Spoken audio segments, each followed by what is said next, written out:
Exam देना चाहते हैं उसके लिए ये सेशन है।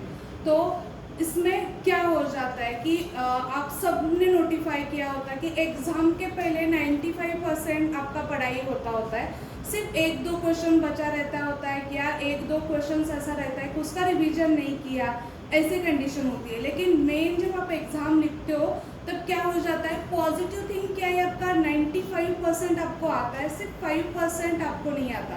या ऐसा भी हो जाता है कि 98% आता है आपको, फिर 2 जो परसेंट है वो 2% का बचा हुआ है, ये सब होता है। लेकिन जब एग्ज़ाम के लिए बैठते हो, जो क्वेश्चन जो कंसेप्ट हमें वीक आता है, सपोज वहाँ में से एक क्वेश्चन अगर आपको दिखता है तो आपका मेंटली आप क्या सोचते हो, चलो जो मैंने पढ़ा नहीं था वो आ रहा है, तो आप क्या करते हो, वहाँ पे कौन से इमोशन क्रिएट हो जाते हैं, फियर वाला, वरीज वाला इमोशन क्रिएट हो जाता है। तो उस मोमेंट में क्या हो जाता है, आपके पास जो 98% या 95% जो भी स्टडी है वो सब स्टडी आप क्या करते हो, भूल जाते हो ना, और कंसंट्रेशन क्या करते हो, जो 5% बचा है उसके ऊपर कंसंट्रेशन करते हो। सो आपके पॉजिटिव थिंक के ऊपर आपका कंसंट्रेशन नहीं होता, कंसंट्रेशन किसके ऊपर होता है, निगेटिव थिंक के लिए ऊपर होता है। जब निगेटिव थिंक में ये जब पूरा थॉट प्रोसेस चल जाता है, तब उस पार्ट में क्या हो जाता है कि आप उस फियर के टाइम में सब कुछ भूल जाते हो। नीट के एग्ज़ाम, JEE के एग्ज़ाम देने वाले बच्चे बहुत सारा तैयारी करते हैं, और जैसे वो एनवायरनमेंट माहौल देखते हैं, एग्ज़ाम के पहले 2 दिन वो बीमार पड़ जाते हैं, होता है ना। आपने भी मतलब सबने बोर्ड का एग्ज़ाम दिया हुआ है या कौन सी तो कॉम्पिटिटिव एग्ज़ाम दी हुई है, तो उस पीरियड में क्या हो जाता है, जब एग्ज़ाम पास आने वाला होता है तो हम घबरा जाते हैं, डर जाते हैं, और डर के मारे ना स्टडी के ऊपर कंसंट्रेशन करते हैं ना किसके ऊपर कंसंट्रेशन होता है। 98 बच्चों के साथ ऐसा होता है ना। So let's today the break this pattern. आज हमें पैटर्न है ना वो फियर का, वो ब्रेक करेंगे। इसके लिए मैं आपको 3 to 4 टेक्निक सिखाऊंगी कि इमीडिएटली हमें इस पैटर्न को कैसे ब्रेक करना है। एग्ज़ाम के टाइम में ठीक है आपने 98% पढ़ाई की है, 2% बाकी है ना, इट्स ओके, बट जो 90% लिखा है वो भी आपको नहीं आता अगर आप डरते हो एग्ज़ाम के पहले, तो ऐसा सारी चीज़ें होती है ना आपके साथ। सो आज हमें जो पैटर्न है वो पूरा पैटर्न आज हम ब्रेक करेंगे। सो लेट्स इनको तो पता है Einstein, everything is energy. Means हमने अभी क्या सीखा, our thought, our word, our feeling, our emotions, everything have a energy, everything have a energy. हर एक चीज के लिए एनर्जी है। नो, हमारे थॉट्स कैसे क्रिएट हो जाते हैं, हमारे इंटेंशन कैसे बनते हैं, and what is mean by the feeling and what is mean by the emotions, और हर एक थॉट मैनिफेस्ट होता है या नहीं है। अभी सबको पता है रेडियो का सिग्नल 98 का अगर आप लगाते हो तो 98 का ही म्यूजिक सुनते हो। ऐसा होता है कि कभी कि आपने 98 वाला फ्रीक्वेंसी लगाया है और 94 के गाने सुन रहे हो, ऐसा किसी ने किया है क्या, नहीं होता ना। वो फ्रीक्वेंसी क्यों मैच करता है, हमें दिखती है कि वो फ्रीक्वेंसी वायर से कनेक्ट है, दिखती है क्या, नहीं। तो वो भी चीज रेडियो फ्रीक्वेंसी है क्या, एवरीथिंग इज एनर्जी। अगर रेडियो का सिग्नल हमारे पास अच्छे से आता है तो हमारे थॉट के जो सिग्नल्स है वो भी सिग्नल्स हमारे पास इजीली आ सकते हैं ना। तो उनमें से एक दिन में हम 60,000 प्लस थॉट क्रिएट करते हैं, 60 to the 70,000 थॉट क्रिएट कर रहे हो। अभी आप क्या बोल रहे हो, सिंपल थॉट। अब अगर आप किसी ने देखा ना तो आप क्या करते हो, अरे इसने क्या कपड़े पहने हैं, ये टीचर ने क्या किया है, और सिंपली वो थॉट आते हैं ना। जो भी हर एक चीज़ के रिगार्डिंग आपके माइंड में क्या आता है, थॉट आता है। तो उसमें से कौन से थॉट हमारे मैनिफेस्ट होते हैं, क्योंकि एज अ BK शिवानी से द सीक्रेट बुक सबको पता है ना, उसमें क्या लिखा है, our thoughts create and our reality, और पावर इन द मोमेंट। आज अभी जो सोच रहे हो इसी मोमेंट में आपका क्या है, पावर है। Okay, power in the present moment. आज आप जैसे ये स्टेटमेंट कैसे प्रूफ होता है, power in the present moment, and तक आपको समझ में आ जाएगा। सो एक दिन में हम कितने थॉट क्रिएट करते हैं, 60 to 70,000 थॉट क्रिएट करते हैं। नाउ सेकेंड थिंग कि उसमें से कौन से वाले थॉट हमारे मैनिफेस्ट होते हैं? कौन सा वाले थॉट हमारे मैनिफेस्ट होते हैं? हर एक थॉट मैनिफेस्ट होता है क्या? नहीं ना। और हर एक थॉट नहीं मैनिफेस्ट होता। उसमें से कौन से थॉट मैनिफेस्ट होते हैं? जिसके साथ फीलिंग अटैच है। और फीलिंग कैसे क्रिएट होती है? Emotions. Emotion is nothing but motion. Motion इसका meaning, emotion is nothing but motion. A neutral रहता है, energy in motion. Motion means energy in motion. Emotions neutral रहते हैं। वो इमोशंस को, इमोशन और फीलिंग, इसके बीच में डिफरेंस क्या है? इमोशंस न्यूट्रल रहते हैं। Emotion stand for energy in the motion. इसके साथ अगर आप स्टोरी अटैच करते हो, सपोज किसी एग्ज़ाम में आपने बहुत ज़्यादा पढ़ाई की है और एग्ज़ाम के टाइम में ऐसा कुछ तो हुआ होता है कि आप उस एग्ज़ाम में अच्छे से मार्क्स नहीं ला पाते, तो आपके माइंड में क्या है, सबकॉन्शियस माइंड में क्या है? वो इंसिडेंट है। चलो मैं 5th क्लास में स्कॉलरशिप का एग्ज़ाम देने गया था, इस टाइम में एग्ज़ाम देने गया था, लेकिन उस टाइम में मैंने इतना अच्छा पढ़ाई करके भी मेरा रैंक नहीं आया था। ये होता है ना, ये क्या है? आपकी पीछे की स्टोरी है। अगर किसी थॉट को आपका स्टोरी अटैच हो जाता है तो वो क्या बन जाता है? आपका फीलिंग बन जाता है। और इसमें सिर्फ 90 सेकेंड का टाइम लगता है। ये जो थॉट्स है, उस थॉट को आपको मैनिफेस्ट करने के लिए, वो थॉट को फीलिंग में कन्वर्ट करने के लिए 90 सेकेंड का, मतलब हर एक थॉट को आपको मैनिफेस्ट करने के लिए आप उसको स्टॉप कर सकते हो। आपके पास 90 सेकेंड का टाइम रहता है, इतने टाइम में। So our thought, feeling, thought, emotion, समझ में अगर ये सब कनेक्ट हो जाते हैं, सपोज आपके थॉट से, अगर आपका थॉट विक्टिम है, विक्टिम मोड पता है ना, मेरे साथ ही क्यों होता है, हर एक टीचर आती है मुझे चिल्ला जाती है, कितना करो, हर कोई मुझसे सेटिस्फाई नहीं होता ना, हम ब्लेमिंग करते हैं, मेरे साथ ही क्यों है, क्या है? विक्टिम मोड है ना। अगर आप कंटिन्यूसली थॉट में वाइब्रेट करते हो तो आपको यूनिवर्स को क्या लगता है? उनको वर्ड समझ में नहीं आती, कुछ भी समझ में नहीं आता, उनको सिर्फ समझ में आती है फीलिंग्स एंड वाइब्रेशन। तो यूनिवर्स में कौन सी वाइब्रेशन जा रही है? विक्टिम मोड की। तो यूनिवर्स को क्या लगता है? यूनिवर्स को हर एक बच्चा प्यारा है, वो क्या लगता है? अरे इस बेटी को विक्टिम मोड चाहिए, तो वो क्या करता है? और एक पर्सन और एक इंसिडेंट उसमें ऐड कर जाता है। आपने मोस्ट ऑफ आप लोगों ने ये देखा होगा कि अगर एक वाइब्रेशन के ऊपर आप मतलब वाइब्रेट होते हो तो सेम इंसिडेंट आपके लाइफ में आप अट्रैक्ट करते हो। देखा है, सब रिलेट कर रहे होंगे कहाँ ना कहाँ। तो सेम इंसिडेंट आप आपके लाइफ में क्या करते हो? अट्रैक्ट करते हो। सो हमें वो जो वाइब्रेशन है, उस वाइब्रेशन को क्या करना है? ब्रेक करना है। अगर वो फीलिंग ही हमने विक्टिम का नहीं सेंड किया तो विक्टिम मोड वाला पर्सन, विक्टिम मोड वाला सिचुएशन आप अट्रैक्ट करोगे क्या? नहीं, क्योंकि 98 वाला फ्रीक्वेंसी कब अट्रैक्ट करता है? जब वो 98 वाला फ्रीक्वेंसी बाहर छोड़ जाता है तो वही वो क्या करता है? रिसीव करता है। अगर आप सैडनेस सेंड करोगे then you are the become receiving centre of the sadness. आप हैप्पीनेस क्रिएट करोगे then you have to attract more reason to be a happy. ऐसा हो जाता है। मतलब यही है, लॉ ऑफ अट्रैक्शन है, बहुत स्टिकी है। जो आप अप्रिशिएट करते हो ना, वो अप्रिशिएट वही आपको मिल जाता है। मैं जेलसी के बारे में भी बताऊंगी ना। हम सब में बहुत ज़्यादा कॉमन इशू रहता है कि मुझे 100 में से 98 मिला और मेरे फ्रेंड को आउट ऑफ 100 मिला, तो 2 मार्क्स में क्या हो जाता है? जेलसी हो जाता है ना। अरे मेरे दोस्त की तो कैपेसिटी भी नहीं थी इतने ज़्यादा मार्क्स मिलने की, लेकिन फिर भी उसको अच्छे मार्क्स मिले, मुझे कम मार्क्स मिले। और हमारे दोस्त बहुत ज़्यादा क्लोज फ्रेंड रहते हैं, और एक फ्रेंड को अच्छा मार्क्स मिला और दूसरे फ्रेंड को कम मार्क्स मिला, तो क्या रहता है उनका फीलिंग? बाहर से दिखाते हैप्पी है पर अंदर से क्या होता है? जेलसी होता है ना। तो अगर जेलसी की फीलिंग आप यूनिवर्स में थ्रो करोगे तो यूनिवर्स क्या करेगा? और एक मौका देगा कि और आपको जेलसी चाहिए ना, और जेलस हो जाओ, और जेलस हो जाओ। सो हमें अच्छे वाइब्रेशन क्या करनी है? क्रिएट करने हैं। अच्छे वाइब्रेशन क्रिएट करने के लिए क्या होगा? अच्छे थॉट क्रिएट करने पड़ेंगे। Now first set an intention, then thoughts, then your feelings, then words, then action and then vibration of the energy.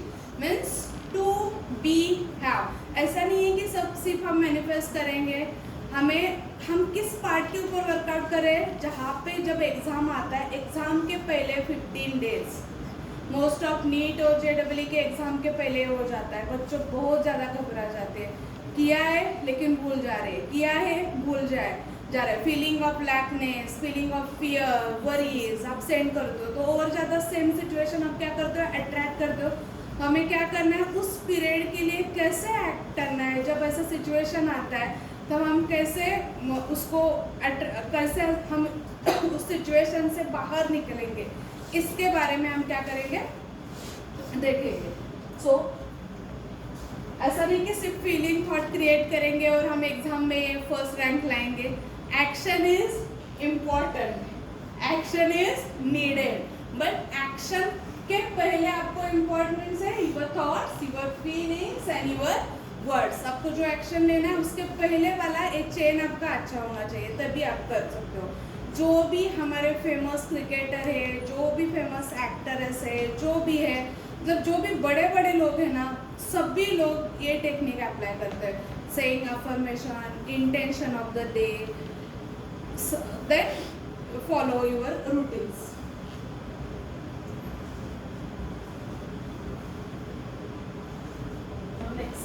Limiting beliefs and thoughts. देखो कैसे कैसे थॉट आते हैं एग्जाम के पहले, मैंने थोड़े निकाले हैं, जितना मुझे याद आता है आप और भी डाल सकते हो उसमें। क्या क्या आता है एग्जाम के पहले, जब स्कूल में आते हो ना, मुझे मैथमेटिक्स समझ में ही नहीं आता, मुझे फिजिक्स समझ में नहीं आता, हमारा बेसिक अच्छा ही नहीं हुआ था, मेरे स्कूल के, मेरा बहुत ज़्यादा कंप्लेंट था मेरे स्कूल के, मुझे इंग्लिश का टीचर कभी अच्छा ही मिला ही नहीं, मेरा ग्रामर अभी तक अच्छा है ही नहीं, ये मेरा कंप्लेंट था। देन मैं भी उसी वाइब्रेशन में थी, तो मैं जहाँ पे भी जाती एजुकेशन के लिए तो सेम वाइब्रेशन पे वाइब्रेट होती, तो सेम टीचर में अट्रैक्ट करती कि मतलब टीचर अच्छे थे, लेकिन मेरा थॉट मेरा बिलीव क्या बना था कि मुझे इंग्लिश वाले टीचर कभी अच्छे मिले ही नहीं, मुझे ग्रामर किसी ने अच्छा पढ़ाया ही नहीं है।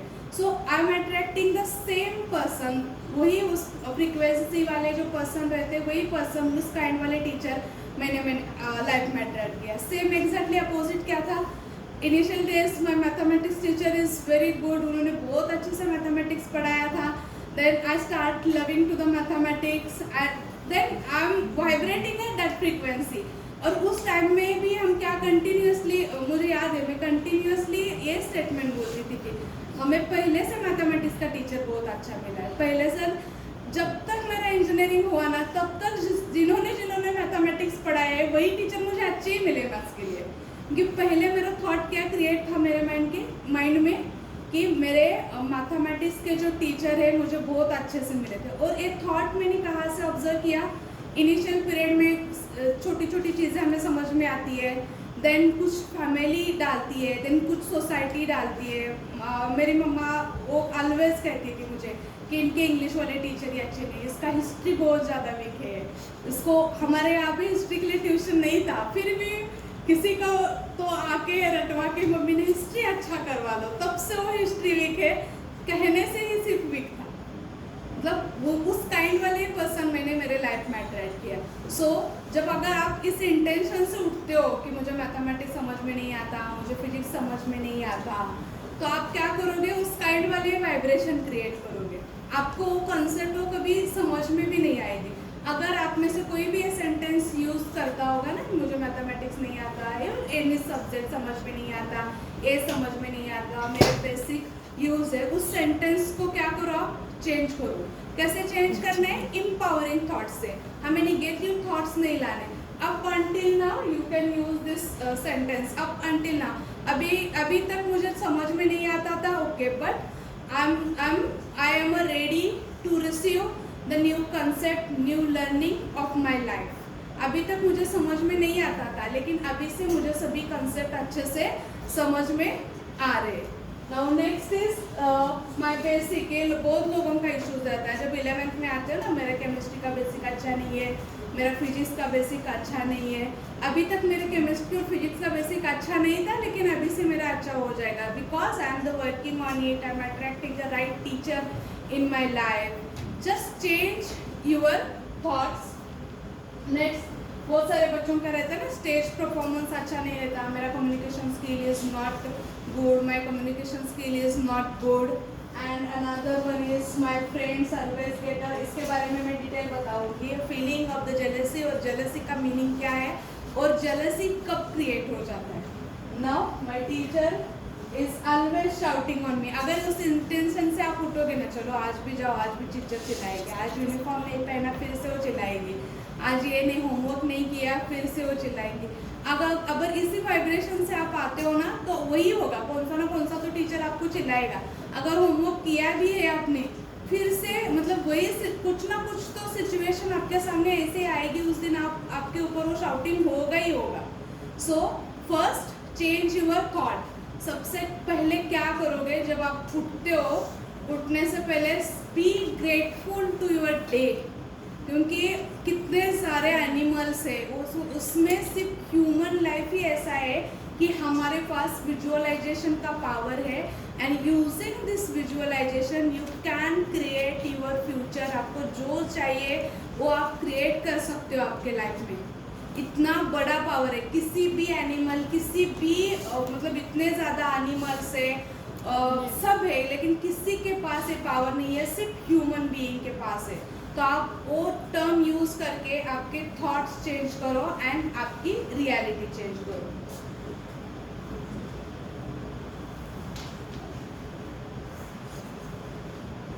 बी अवेयर सबकॉन्शियस माइंड, इसके बारे में मैंने सब पहले पता था. कॉन्शियस माइंड और सबकॉन्शियस माइंड.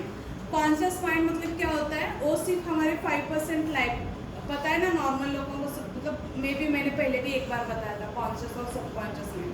कॉन्शियस माइंड मतलब मैं कॉन्शियसली आपको बता रही हूँ, आप कॉन्शियसली मुझे सुन रहे हो. कुछ ना कुछ मैंने एक्टिंग किया तो मैंने कुछ बोला तो आप खड़े हो गए, मैंने कुछ आंसर बताया तो आप क्या करोगे, उसको रिएक्ट करोगे. एक है कॉन्शियस माइंड. कॉन्शियस माइंड सिर्फ 5% हमारी लाइफ क्या करते हैं, टर्न करते हैं. सबकॉन्शियस माइंड क्या होता है, जो हमारे थॉट है, जो हमारी पूरी लाइफ है वो हम किसके ऊपर रन करते हैं, सबकॉन्शियस माइंड के ऊपर. ओके, मैं आपको एक 2 मिनट का एक्सरसाइज बताती हूँ. Let's close your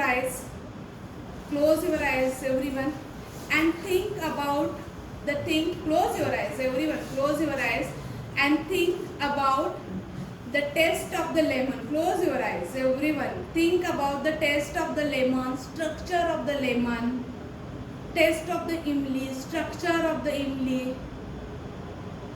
smell it, or think about a person who love most, your father, your mother, your sister, anyone.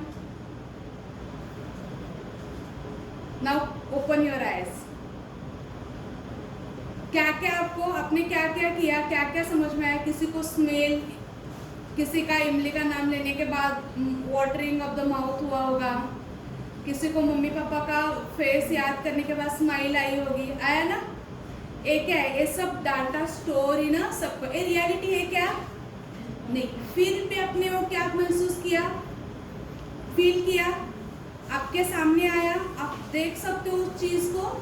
ए क्या है, ए है subconscious mind. Same exactly each and everything आप आपके लाइफ में वैसे ही ऑपरेट करते हो कि हर एक चीज़ के पीछे. मगर सबकॉन्शियस माइंड में से डाटा एक्टिव कब होता है, जब आपके थॉट क्रिएट होते हैं. सपोज एग्जाम में आपने एक हार्ड क्वेश्चन देखा, हार्ड क्वेश्चन देखने के बाद माइंड में क्या आता है, अरे मेरा ये कंसेप्ट तो पूरा याद ही नहीं था, फिर यहाँ से ही क्वेश्चन आया है, तो आपके थॉट आया ये माइंड में. थॉट आने के बाद फीलिंग कौन से क्रिएट हो गए, फियर वाले फीलिंग क्रिएट हो गए.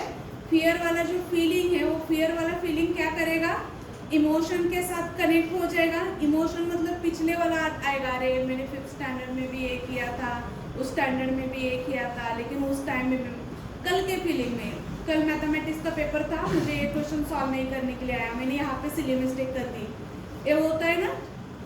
तो ये क्या होता है, डाटा सबकॉन्शियस माइंड में स्टोर हो जाता है और then you manifest the same thing.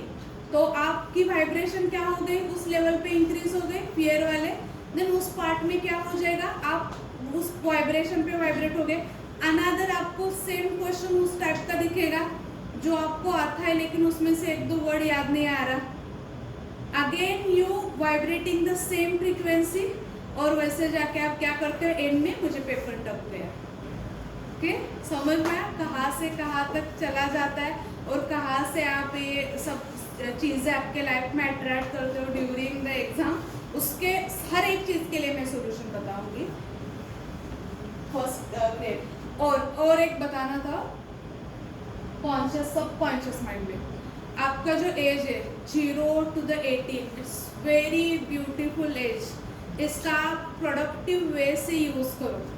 इसमें पूरा लाइफ आपका जिस काइंड ऑफ जैसी लाइफ आप 0 to 18 में जीते हो ना, सेम वैसी लाइफ आप आपके लाइफ में अट्रैक्ट करते हो। अनदर फैक्टर में जब इवेंट चेंज हो जाएगा ना, जॉब लग जाएगा, हायर पोस्ट को आप अटैच हो जाओगे, मैरिज होगा, तब आप क्या करोगे, सेम सिचुएशन अट्रैक्ट करोगे जो फीलिंग आपने 0 to 18 में जनरेट की है। तो आपका जो एज है जहाँ पे आप स्कूल में जाते हो, आपके दोस्त जहाँ पे अट्रैक्ट करते हो, बहुत ज़्यादा हमारे लाइफ के ऊपर कौन इफेक्ट डालता है। एक तो फैमिली होती है, नहीं तो हमारे बेस्ट फ्रेंड्स और टीचर्स। इन तीनों का बहुत बड़ा रोल होता है। अगर किसी टीचर ने चिल्लाया भी ना, अगर आपने उसे रॉन्ग वे से लिया, किसी चीज़ को अगर आपने रॉन्ग वे से लिया, रॉन्ग इंटेंशन से लिया, तो आपके माइंड में कौन सी फीलिंग आती है, हेट, रिवेंज, ये वाला फीलिंग आता है ना। तो ये फीलिंग से क्या करेगा आप, उसी वाइब्रेशन के ऊपर वाइब्रेट हो गए और आप वही सिचुएशन आपके लाइफ में अट्रैक्ट करोगे। आप वही उस काइंड वाले पीपल आपके लाइफ में अट्रैक्ट करोगे। आइदर वो आपका जॉब प्लेस होगा और आफ्टर मैरिज और कुछ ना कुछ कैसा, और योर ओन फैमिली मेम्बर्स, कुछ ना कुछ तो इस लेवल पे आप क्या करोगे, अट्रैक्ट करोगे। तो मतलब मैं रिक्वेस्ट करती हूँ आपको कि अगर आप इंस्टा पे फालतू रील्स देखते होगा ना, जिसके पीछे कुछ ना कुछ तो इमोशंस है और जो आपको यूज़ नहीं है, ऐसा कुछ रील्स देखते हो तो स्टॉप करो। क्योंकि उससे क्या होता है, हम इमोशनली क्या होते हैं, देखते चले जाते हैं और देखने के बाद क्या हो जाता है कि वो सब डाटा सबकॉन्शियस माइंड में स्टोर हो जाता है। ये सब डाटा सबकॉन्शियस, हमें कॉन्शियसली नहीं लगता कि चलो ये मैंने फीलिंग अट्रैक्ट नहीं की, लेकिन इसका कुछ नहीं हुआ, लेकिन वो जो डाउट है, वो जो फीलिंग्स है, वो सब सबकॉन्शियस माइंड पे स्टक रहती है, जमा हो जाती है। और आप कुछ नया टेक्निक सीखने के लिए जाते हो तो अब आपको नहीं आता। क्यों नहीं आता? क्योंकि सबकॉन्शियस माइंड तो पूरा फील है ना, इंस्टा से रील देखा, फेसबुक से कुछ देखा, व्हाट्सएप से कुछ देखा, किसी ने कुछ कहा, किसी के रिगार्डिंग एंगर, हेट, ऐसे फीलिंग्स आपने आपके माइंड में स्टोर किए। तो जब भी कोई नई चीज़ आप उसमें ऐड करने के लिए जाते हो तो टाइम लगता है। क्यों टाइम लगता है? क्योंकि हार्ड डिस्क में आपके स्पेस ही नहीं है। स्पेस तो पूरा ऐसी चीज़ों देख के ही क्या हुआ है, फील हुआ है। सो अगर आप देखते हो तो आपको आज साइंटिफिक रीज़न पता चला है, तो आज से बंद करो। अगर आप देखते हो तो इंस्टा के रील्स और any TV serials, you play a huge role in your life। किसको आदत है ना देखने का, I request you to stop seeing. जो आपको अच्छा नहीं है उसके अलावा कुछ मोटिवेशन वाला देखना है तो वो वाला देखो, स्पिरिचुअल नॉलेज का कुछ देखना है वो वाला देखो, लेकिन रील्स एंड ऑल मत देखो। Magic of life, to be have. अगर आपको कुछ बनना है, कुछ करना है, फर्स्ट इमेजिन करो। टू, आपको क्या करना है, वो इमेजिन करना है। Then be and then have. To में क्या आता है, बी में क्या आता है, हाउ में क्या आता है। टू में क्या होता है कि जो भी चीज़ें आप जो आपका मॉर्निंग रूटीन होगा, जो आप फीलिंग इमोशन है ना, वो सब पे हमें सबसे पहले अंदर क्रिएट करने हैं एंड देन बी एक्शन में लाना है। सिर्फ आपने ऐसा नहीं कि चलो मैंने विजुअलाइजेशन किया, मैं डॉक्टर बनूंगा, मुझे इतना ज़्यादा मार्क्स मिले, लेकिन यहाँ पे एक्शन मोड ही नहीं है आपका, तो उसका यूज़ है क्या? क्या नहीं। एंड देन हाउ तो मिलेगा ही नहीं अगर ये सीक्वेंस है तो। सो मोस्ट ऑफ हम एकेडमिक में क्या करते हैं, 90% सिर्फ बी के ऊपर कॉन्सेंट्रेशन करते हैं, पढ़ाई करना है। लेकिन एक्चुअल जब एग्ज़ाम देने के लिए जाते हो तब क्या हो जाता है, और 98% और 2% 98% के ऊपर क्या हो जाता है, हैवी हो जाता है। और वहाँ पे फियर के मारे बहुत सारे क्वेश्चंस आप क्या करते हो, रॉन्ग कर देते हो। और जब बहुत सारे क्वेश्चंस रॉन्ग हो जाते हैं तो रिजल्ट में क्या मिलता है, फेल्यूर मिलता है। एग्ज़ाम जाओ तो डर, डर इतना भयंकर होता है। मैं एक एग्जांपल बताती हूँ। मैंने लास्ट ईयर 4 व्हीलर का क्लास लगाया था, उसके पहले 7 ईयर से मैं 2 व्हीलर चला रही थी और मेरे पास लाइसेंस नहीं था। तो दोनों का लाइसेंस मैंने निकालने के लिए गई और डर इतना भयानक रहता है कि 4 व्हीलर का जब लाइसेंस मतलब चलाने के लिए गई मैं गाड़ी, तो मुझे वो रिवर्स में मेरा गाड़ी बंद हुआ, तो मुझे वहाँ से रिजेक्ट किया, रिवर्स में बंद हुआ। तो उस डर के मारे मुझे 2 व्हीलर भी नहीं चलानी आई।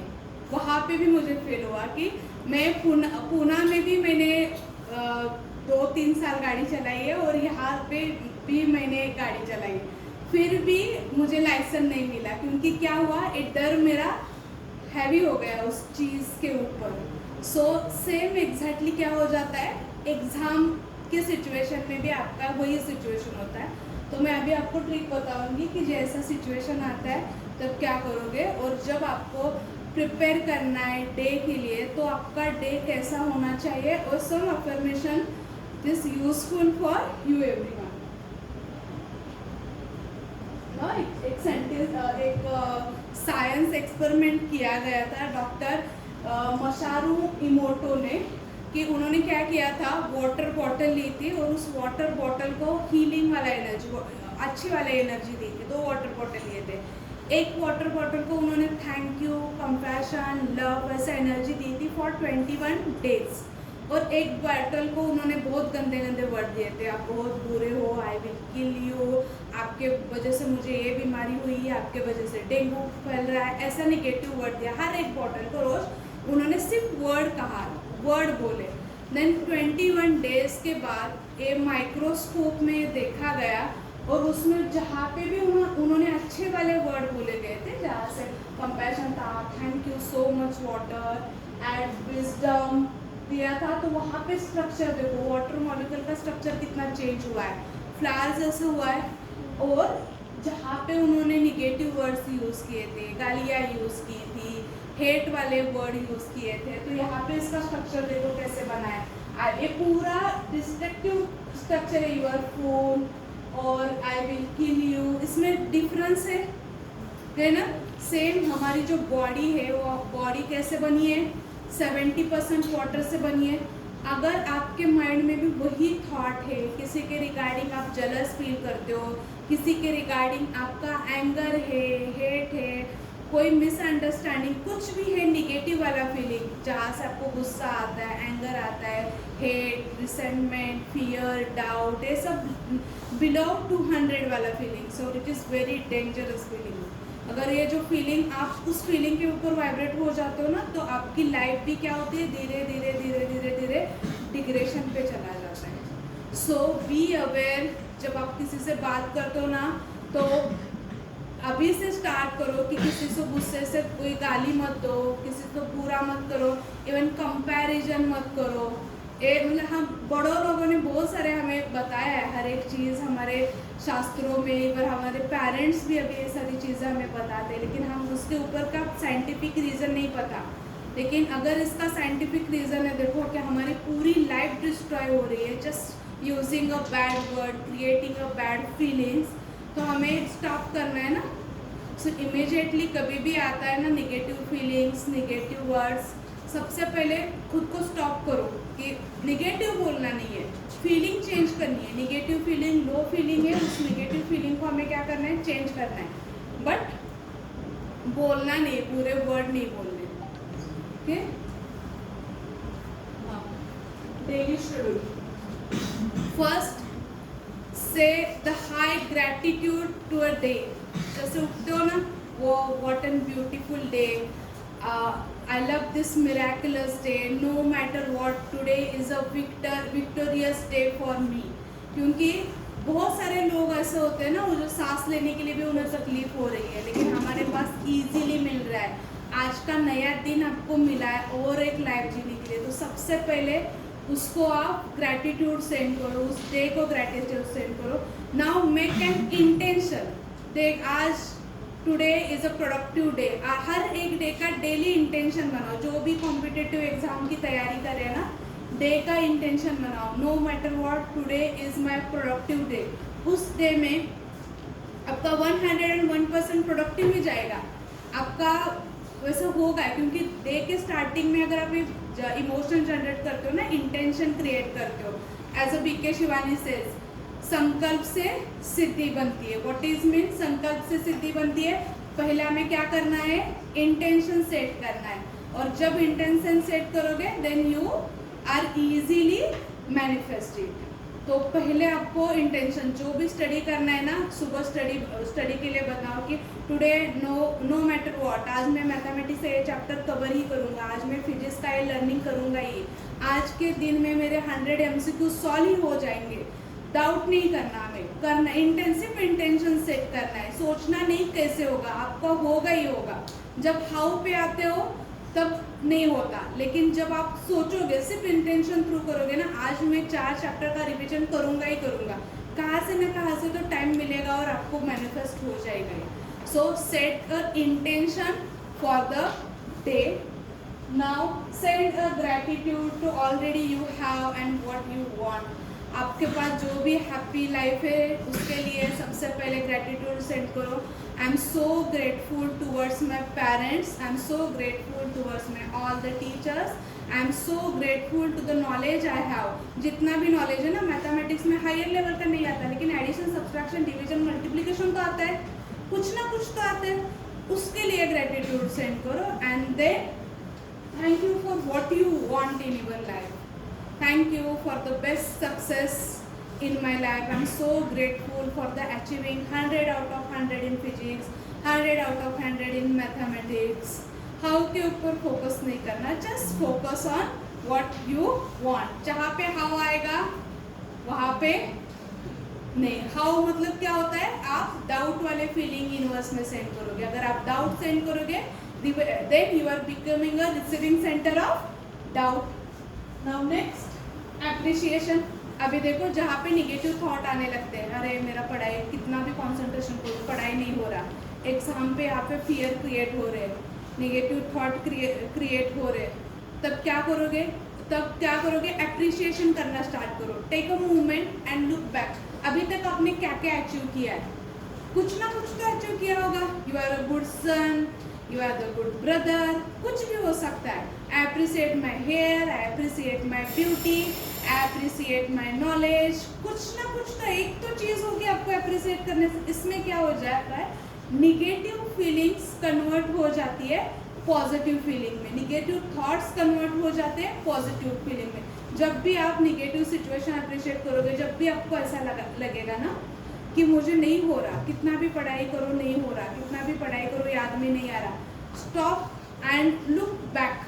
मैंने 10 का बोर्ड दिया है, इतने अच्छे मार्क्स मिले थे, मैंने ये यूनिट टेस्ट दिया है, किसी ना किसी स्टेट में मैंने ये एग्जाम्पल एक, अगर सिंगल MCQ भी आप सॉल्व कर पाते हो ना, तो आप उसको क्या करो?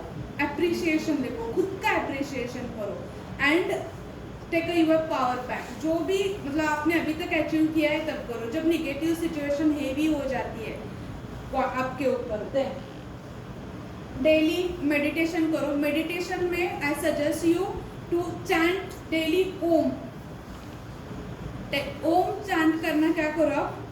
स्टार्ट करो। ओम से क्या हो जाता है? हमारे यहाँ पे 7 चक्रास रहते हैं बॉडी में, उसमें से जो चक्रास रहता है यहाँ पे थर्ड आई चक्रा होता है। ये थर्ड आई चक्रा, यहाँ से इंट्यूशन मिलता है आपको, वहाँ पे बहुत ज़्यादा पावर रहती है। तो ओम के चैंटिंग से थर्ड आई चक्रा और क्राउन चक्रा ये दोनों बैलेंस हो जाते हैं। और स्टूडेंट के लाइफ में वो थर्ड आई चक्रा, मतलब सबके लाइफ में third eye chakra is important, but regarding your study आपके जो थर्ड आई चक्रा है, उस थर्ड आई चक्रा बैलेंस होना स्टार्ट हो जाता है। जैसे जैसे उठते हो ना, सुबह का हाफ आवर आपको इसमें ही इन्वेस्ट करना है। अगर आप हाफ आवर अपने खुद के ऊपर दिया तो पूरा लाइफ आपका क्या हो जाता है? पूरा दिन अच्छा जाता है। So just chant Om for 11 मतलब 11 बार बोल 11 टाइम्स पहले करो, देन धीरे धीरे 21 टाइम्स, देन धीरे धीरे 55 टाइम्स, देन धीरे धीरे 108 टाइम्स। ऐसा आप क्या करो? इंक्रीज करो, लेकिन ओम से स्टार्ट करो। यूट्यूब के बहुत ज़्यादा वीडियोस है कि ओम एक्चुअली कैसे प्रोनाउंस करते हैं, तो थोड़ा सा रेफरेंस से देखो। और मैं एक ब्रीदिंग टेक्निक सिखाने वाली हूँ। इमीडिएटली आपके लो वाइब्रेशन, जब निगेटिव फीलिंग आता है ना, वो इमीडिएटली स्टॉप हो जाता है वो वाला। Now visualisation. आपको अच्छे मार्क्स डालने हैं, आपका डे कैसा जाना है, start visualisation, wow I am doing very good, study आप कर रहे हो, विजुअलाइजेशन करना स्टार्ट कर दो। देन हाफ आवर मॉर्निंग में हो इवनिंग में, अभी आपके पास इतना ज़्यादा टाइम नहीं है चलने के लिए, देन एटलीस्ट 10-15 मिनट तो नेचर में जाके वॉक करो। इट्स बहुत प्रोडक्टिव डे जाता है आपका। डेली 10 पेजेस रीडिंग, आपका पढ़ाई का भी करो और एक्स्ट्रा है अगर होता है तो ऐड करो।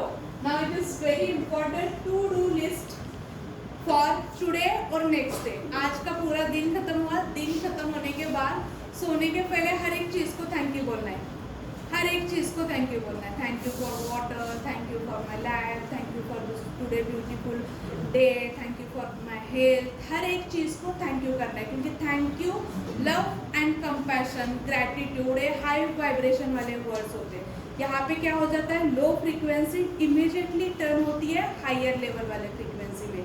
सो इमीडिएटली आपको क्या करना है, थैंक यू बोलना है हर एक, मतलब सोने से पहले करना है। और टू डे नेक्स्ट डे में आप क्या क्या करने वाले हो, कब उठने वाले हो, कितने टाइम में क्या क्या करने वाले हो, कौन सी पढ़ाई करने वाले हो, किस आवर में क्या करने वाले हो, ये सब पॉइंट टू पॉइंट्स करो। ये हैबिट मुझे बहुत दिन से थी, जब मैं पढ़ाई करती थी ना 5th 6th 7th 8th 9th 10th, मुझे पता नहीं, लेकिन ये हैबिट मुझे डाली गई थी मेरे एक टीचर ने, किसी ना किसी ने तो बताया था कि ये टू डू लिस्ट के बारे में। तो मेरा हमेशा इसके ऊपर फोकस रहता है कि जब से मैं पढ़ाई करती थी ना, तब से मेरा एक प्लान रहता था कि इतने दिन में मुझे इतना रिवाइज करना है, इतने दिन में मुझे ये करना है, इतने दिन में ये करना है, ये टाइम मुझे ब्रेक के लिए रखना है। सो एग्जैक्टली ये बहुत पावरफुल है। मैंने ये रूट, इसी रूट पे मैं गई, टू डू लिस्ट। सोने के पहले मुझे कितने बजे उठना है, आपकी नींद भी पूरी हो जानी चाहिए, 6 to 7 आवर्स आपका होना ही चाहिए। और नेक्स्ट डे मुझे किस लेसन का, मे बी कभी कभी होता है कंप्लीट, कभी कभी नहीं होता, इट्स ओके। नहीं होता तो हमें ब्लेम नहीं जाना, गिल्ट फील नहीं करना, शेम फील नहीं करना, इट्स ओके। बट ऐसा नहीं कि आपको कॉन्शियसली पता है मैं टाइम बर्बाद कर रहा हूँ, फिर भी आप गिल्ट नहीं, सेम नहीं, लेकिन इस फ्रीक्वेंसी पे मत जाना। आपको अगर सपोज किसी रीज़न के वजह से नहीं हुआ, एक आध दूसरा मिस हो गया, इट्स ओके, लेकिन ये बहुत ये फॉलो करो, इट्स वेरी प्रोडक्टिव। आपको आजकल क्या क्या पढ़ाई करनी है, कौन से लेसन के लिए कितना टाइम देना है, ये करो आप, तो ये बहुत प्रोडक्टिव होता है अभी से। और एक बनाओ विजन बोर्ड, एक बनाओ विजन बोर्ड में क्या रहेगा, आपको क्या क्या नीट और JEE के एग्ज़ाम दे रहे हो, तो नीट के एग्ज़ाम में आपको कौन सा कॉलेज सिलेक्ट करना है, MBBS चाहिए, BDS चाहिए, जो चाहिए। JEE में चाहिए तो मुझे कौन से IIT बॉम्बे में जाना है या मद्रास में जाना है, आपको आइडेंटिफाई करो। उसका लास्ट 2 to 3 ईयर्स का कितना कटआउट है वो निकालो। उसके बाद आप अभी कितना पढ़ाई हुआ है आपका, और आप किस लेवल पे हो, और आपको कहाँ से कहाँ तक जाना है। फॉर एग्जाम्पल मेरा मैथमेटिक्स अच्छा है तो मैथमेटिक्स मुझे 100 out of 100 मिल सकते हैं, 100 out of 90 मिल सकते हैं। फिजिक्स थोड़ा वीक जा रहा है तो फिजिक्स का मैं जाके कितने तक पहुंच जाता हूँ।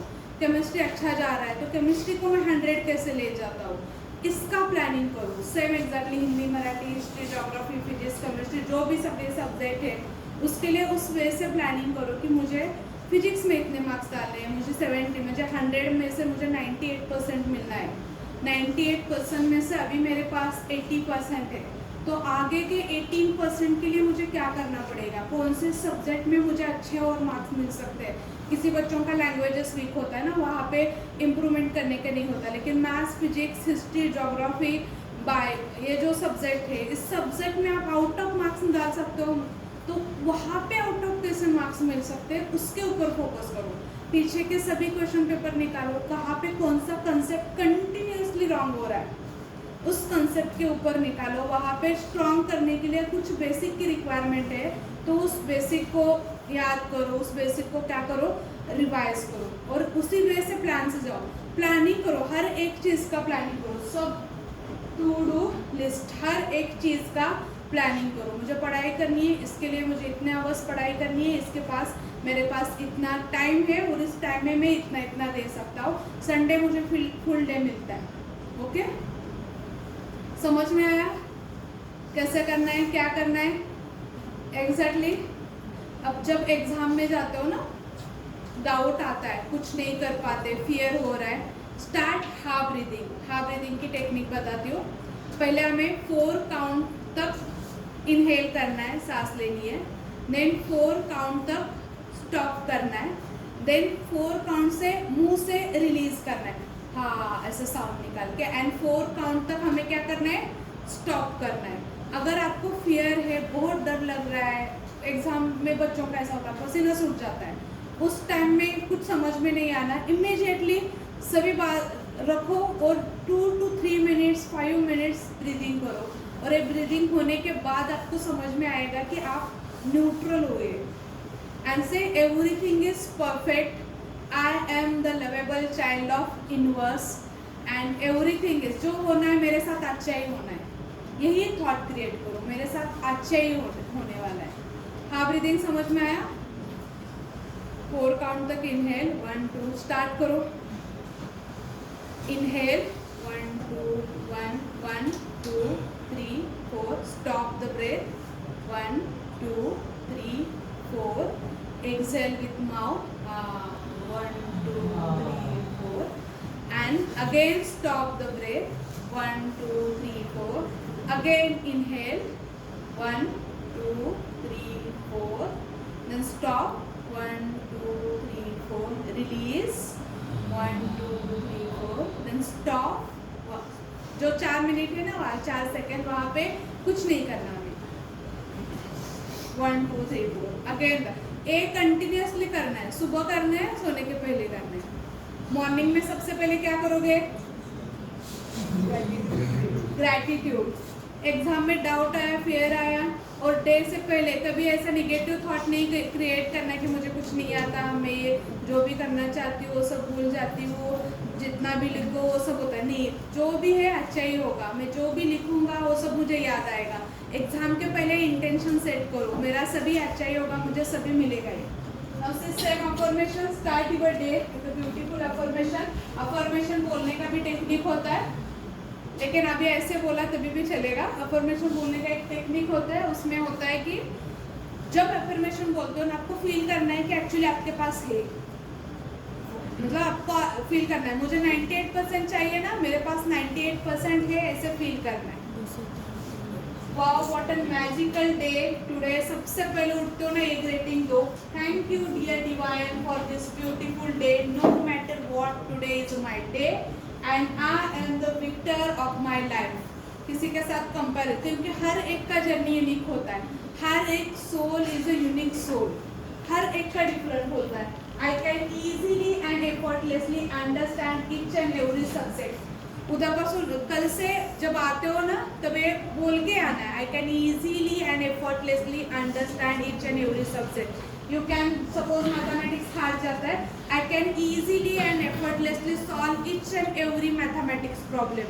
You can specify the subject. I am the best learner. जो भी आई एम के बाद बोलते हो ना, ये मैनिफेस्ट होता ही होता है। सो मतलब मजाक में भी मत बोलो कि आई एम फालतू, और आई एम, मतलब अपने खुद के लिए बुरा मत बोलो, मजाक में भी नहीं बोलना, क्योंकि आप वही मैनिफेस्ट करते हो। आई एम के बाद बोलते हो ना, वो मैनिफेस्ट होता ही होता है।